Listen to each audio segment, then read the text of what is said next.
Princess Zithara of the Crystalline Dominion had conquered 17 star systems before her 25th cycle. Her scales shimmered with the violet hue of royalty, and her 4 arms could wield plasma blades with lethal precision. She was bred for war, engineered for dominance, and destined to rule. Harry was a botanist from Earth.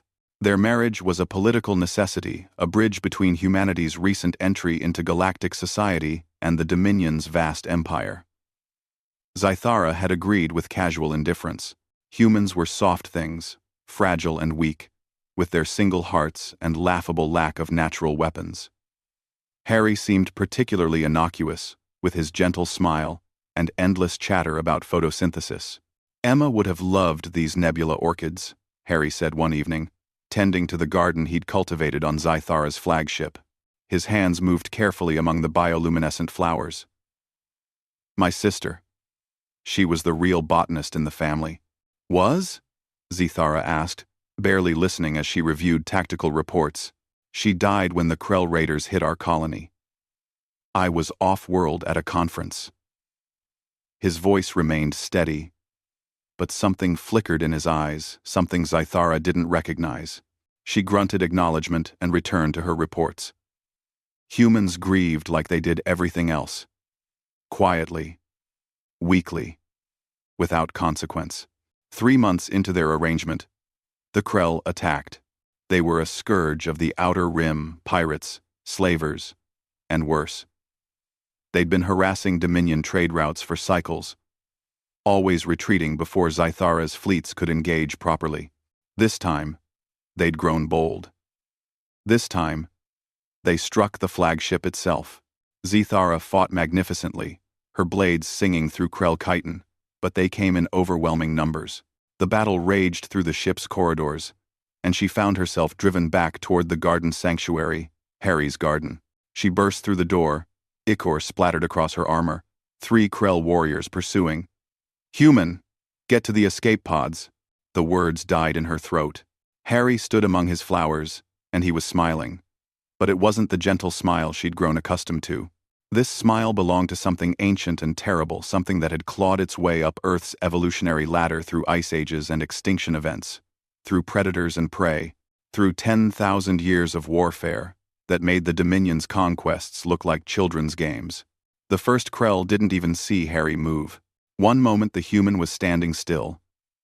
The next, his hands, those soft, gentle gardener's hands, had driven a sharpened trowel through the Krell's throat with surgical precision. The alien gurgled and fell. You know what Emma was doing when your Krell friends killed her? Harry asked conversationally, stepping over the corpse. His voice remained calm, almost friendly. She was protecting the children, 23 of them. She held a doorway for 4 minutes with nothing but a pipe and her bare hands. The second Krell raised its plasma rifle. Harry moved like liquid death, inside the weapon's arc, before the trigger could be pulled. He used the Krell's own momentum against it, redirecting its mass into a support beam with a wet crunch. Bones that had evolved under 3 gravities shattered like pottery. 4 minutes doesn't sound like much, does it, Princess? Harry continued, advancing on the third Krell. The raider was backing away now, chittering in fear. But you know what humans can do in 4 minutes, when we're properly motivated? Zithara watched, frozen, as her innocuous husband demonstrated exactly what humans could do. What followed wasn't a fight. Fights implied some measure of equality. This was an education. When it was over, Harry stood among the ruins of his garden, breathing heavily, blood, none of it his dripping from his hands. He looked at Zithara, and she finally recognized what she'd seen, flickering in his eyes all these months. It was a leash. A choice. A deliberate, conscious decision to be gentle in a universe that had tried very, very hard to teach humanity otherwise. You thought we were weak, Harry said quietly, kneeling to examine a crushed nebula orchid. Soft, harmless. He laughed, a sound without humor. Princess, my species spent 3 million years becoming the most efficient persistence hunters Earth ever produced. We chased our prey until their hearts exploded from exhaustion. We killed everything that could kill us, then we killed everything that tasted good, and then we killed each other for 40,000 years just to see who was best at it. He stood, facing her fully. We made peace, not because we were weak, but because we finally got tired of being good at death. We chose gardens over graves. But that doesn't mean we forgot how. Zythara's tactical implants screamed, warnings heart rate elevated, adrenaline analogs in his bloodstream, muscle tension indicating imminent threat. Everything about Harry's posture radiated danger. Her 4 hands moved instinctively to her weapons. Then Harry's expression softened. The leash pulled tight again. He smiled, the gentle smile she knew, and began carefully gathering the salvageable plants. "I should clean this up before the security teams arrive," he said. "These orchids need repotting anyway. Stress isn't good for them." In the following weeks, Zythara found herself researching human history, the real history, not the sanitized diplomatic version.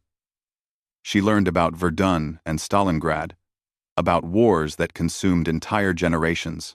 She learned about humanity's march across their world, how they'd conquered every biome, every climate, every challenge their planet could throw at them. She learned that humans had looked at the concept of apex predator and taken it personally. She learned that Emma had been a botanist too, gentle and kind, who'd held a doorway for 4 minutes and saved 23 lives with her last breaths. She learned that humanity's kindness wasn't weakness, it was leashed wrath. The Krell never attacked again. Word had spread through the underworld about what happened on the Crystalline Dominion's flagship, about the human in the garden, about what happened when humans stopped choosing peace. Harry continued tending his flowers, gentle and patient, while Zythara watched and wondered. She'd conquered 17 star systems with 4 arms and plasma blades, but her human husband had conquered something far more difficult: himself. And that, she finally understood, made him the most dangerous thing in her empire.